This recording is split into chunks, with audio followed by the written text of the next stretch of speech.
Masih bersama dengan kami di Kasih Paham, telah bergabung bersama dengan kita Mas Burhan Muhtadi dari Indikator. Apa kabar Mas Burhan? Baik, Bung Bangi.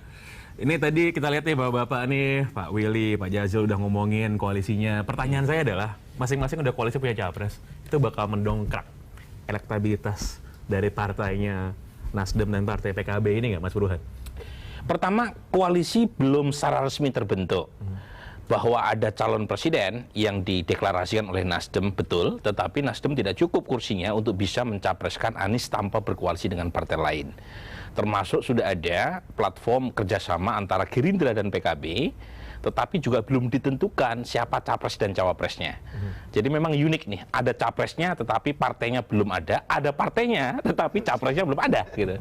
Tetapi lagi-lagi kalau misalnya sudah mulai clear siapa capres cawapres plus partai pengusungnya, baru kita bisa lihat apakah ada kotel efek atau tidak. Nah, kalau kita mengacu pada pengalaman 2019 itu ada bukti calon presiden punya efek terhadap partai yang mengusungnya, tetapi tidak bersifat uniform. Jadi dalam kasus 2019 Pak Jokowi diusung oleh banyak partai, kotel efek yang positif dinikmati oleh 3 partai pengusungnya, yaitu PD Perjuangan, Nasdem, dan PKB. Sementara kotel efek yang negatif justru dialami oleh P3. Jadi P3 mendukung Pak Jokowi di tempat di mana Pak Jokowi suaranya tinggi, di situ P3 suaranya rendah, atau sebaliknya. Artinya kotel efeknya negatif. Tapi ada juga yang tidak ada korelasinya, misalnya Golkar dan seterusnya. Jadi sangat tergantung oleh satu, seberapa kuat asosiasi capres dengan partai pengusung, yang kedua historinya. Mas Burhan, ada pepatah yang bilang politics make strange bedfellows. Jadi politik ini bikin teman-temannya tuh yang nggak mungkin tapi jadi temenan gitu. Nah, kalau melihat nih koalisi perubahan, koalisi kebangkitan Indonesia Raya, itu kenapa nih bisa temenan di partai? Apakah persamaannya selain capresnya ya? Apakah ideologinya sama atau ada deal apa yang sama gitu, gimana Mas Burhan? Nah, dalam konteks di Indonesia, hal itu makin terbuka kemungkinannya karena partai kita tidak bersifat ideologis. Jadi dari sekian banyak dimensi ideologis, cuma satu ideologis yang membedakan satu dengan partai yang lain, yaitu unsur agama versus nasionalis. Di luar itu sama saja. Nah, itu yang membuat partai-partai itu bisa bergerak kanan kiri. Ya, sangat tergantung oleh kesepakatan yang bersifat temporer dan kesepakatan yang menguntungkan masing-masing partai. Misalnya dalam hal ini adalah capres-cawapres. Nah, dalam kasus sekarang untuk 2024 kan udah terdeteksi itu ya. Misalnya ya, karena ini ada PKB, ada Nasdem. Nasdem itu belum pernah punya pengalaman berkoalisi dengan PKS dan Demokrat sejak pertama kali Nasdem berdiri dan ikut pemilu tahun 2014. Begitu juga dengan PKB. PKB tidak pernah ada jejaknya berkoalisi dengan Gerindra. Nah, justru keduanya ini lebih punya pengalaman berkoalisi antara PKB dengan Nasdem. Tetapi dalam kepentingan 2024, sepertinya kepentingan mereka berpisah jalan. Nah, ini menarik nih tadi yang dibilang sama Mas Burhan, bahwa Indonesia itu koalisinya kadang-kadang tidak ideologis, sangat transaksional. Tapi kalau kita tanya ke masing-masing partai politik, pasti masing-masing mengaku punya ideologi. Bukan begitu, Pak Jazil? Ya, tentu kita lahir karena ideologi. Tapi saya sedikit membenarkan bahwa ketika pada teknis untuk penentuan presiden dan cawapres itu ada hal yang memang pragmatis di situ. Namun PKB tetap ingin mengedepankan idealisme tentunya. Karena apa? Karena kita juga memiliki mandat sejarah untuk meneruskan politik yang digagas oleh para ulama, para kiai. Nah, cuman ketika kita pada posisi untuk menentukan pilihan, nah di situ kadang-kadang ideologi ya dipantas-pantaskan kira-kira begitu. Berbagai hal bisa terjadi sisi-sisi pragmatisme itu. Ini yang terjadi di politik kita hari ini, termasuk di sebelah-sebelah. Nah, dari situlah saya menilai kenapa yang Pak Burhan tadi katakan ini aneh-aneh semua ini partai ini. Ada yang sudah deklarasi capres nggak cukup partainya, ada yang cukup nggak deklarasi.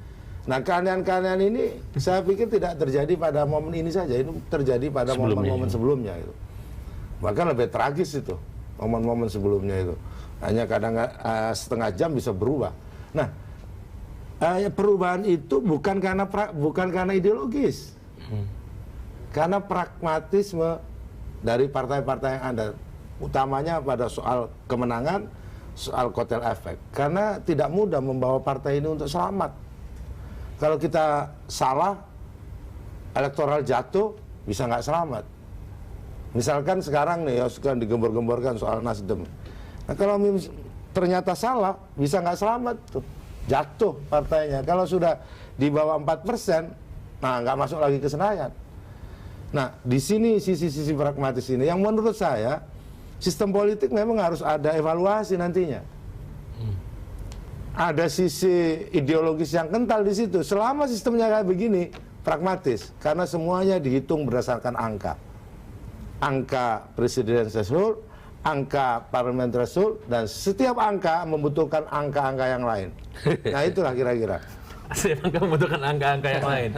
Pak Willy, tadi disinggung nih oleh Pak Jazil Nasdem, apakah setelah mendeklarasikan capres atau juga partai koalisi, apakah berpengaruh positif atau negatif? Dan yang kedua pertanyaannya, apakah koalisi ini koalisi pragmatis seperti kata Pak Jazil tadi atau koalisi idealis? Karena kan namanya koalisi perubahan nih. Ada yang berubah nggak dari situ, Pak Willy?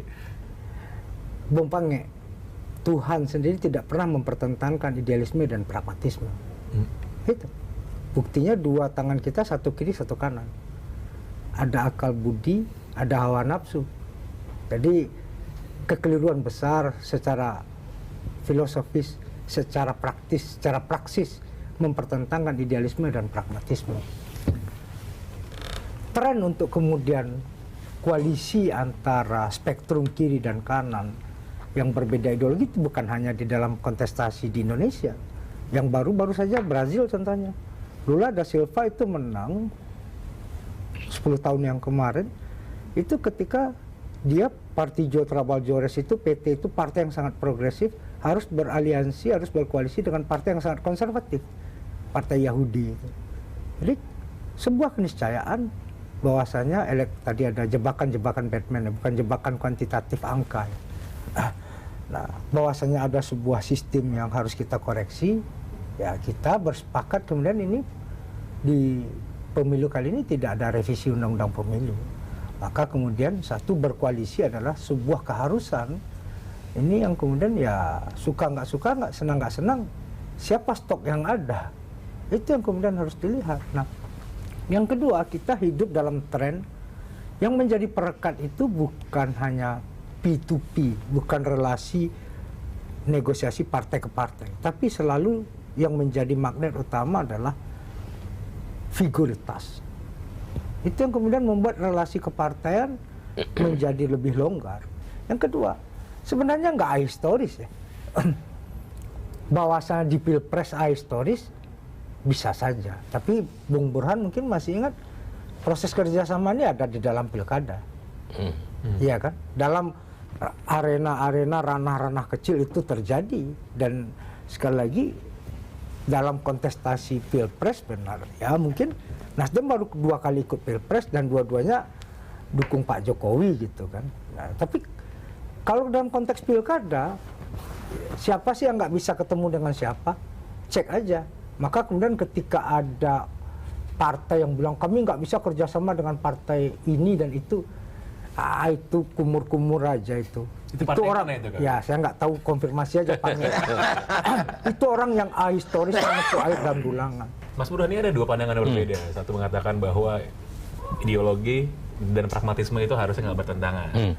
Pak Jazil tadi bilang semua partai ideologis, tapi pada kesempatan harus pragmatis gitu. Dan pada akhirnya kan seperti yang tadi Mas Burhan bilang bahwa ya sebenarnya nggak ada ideologi dalam berpolitik di Indonesia gitu, Mas Burhan. Ya, memang kalau secara saintifik kan sudah terbukti ya bahwa partai kita mengalami proses deideologisasi.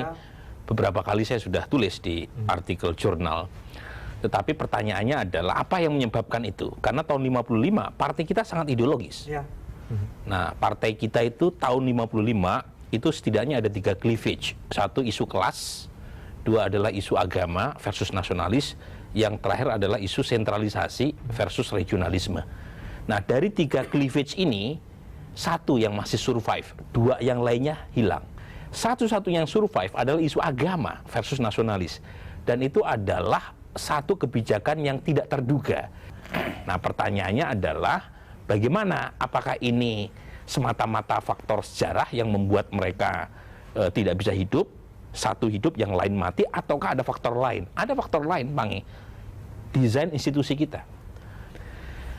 Bayangkan untuk bisa mencalonkan kepala daerah itu makin tinggi. Terakhir untuk memajukan kepala daerah itu 20-25%, udah sama dengan Pilpres. Jadi ada semacam barrier to entry. Presidential threshold, dari dulu saya menolak itu.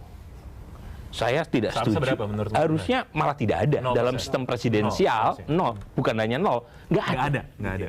Tapi mengapa mereka tidak menolak itu di parlemen? Harusnya kan ditolak dong. Ya. Jadi kalau misalnya presidensial threshold tidak ada, partai ini diuntungkan kalau nggak ada presidensial threshold, karena mereka bisa menguji langsung kotel efek dari ketua umumnya tanpa harus berkoalisi dengan partai lain.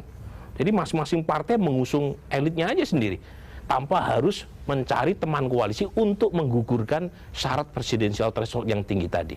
Walaupun kalau kita lihat memang threshold tersebut disahkan di parlemen yang isinya juga partai politik juga. Partai politik juga. Maksudnya, kan, Itu betul, yang kan? saya bingung. Oke. Nanti kita bahas lebih lanjut. Ini emang paradoks politik Indonesia ini emang lucu-lucu ya. Lucu-lucu. Nanti kita akan bahas lebih lanjut. Jangan kemana-mana, tetap bersama kami. Dikasih paham.